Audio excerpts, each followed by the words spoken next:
Welcome back to another tutorial video. In this one, we're talking about punch items. So on the lower right corner of the home screen, I can see the punch items card, and I can tap onto that to get into the punch item list view.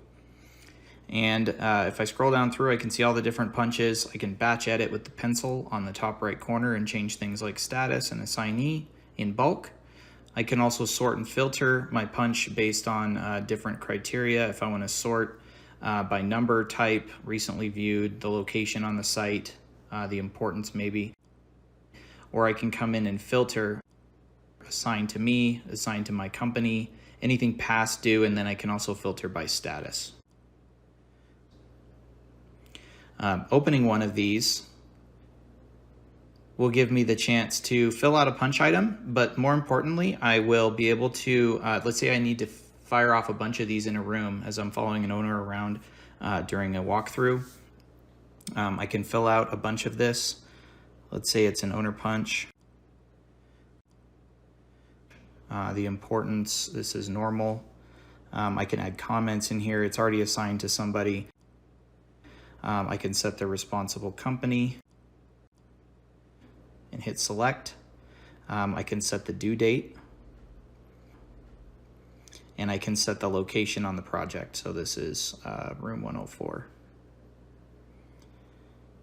And then when I'm done with this, I can actually fill out the bottom. A lot of times our users like to add custom fields to the punch for anything like definable feature of work, overtime hours, any sort of lookup lists or memos, any sort of follow-up notes, and link records to these.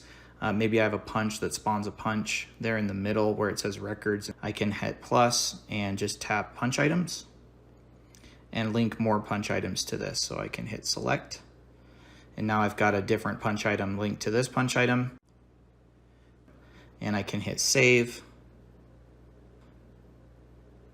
Okay, so I updated this one and now it's on the top of the list. If I open this up again, I have the ability to add to the references section, hit plus there. Maybe I want to pin this to a drawing. Maybe I want to link a drawing to this. I want to upload photos and videos or take some photos of what's going on in that site for that punch. I can do that.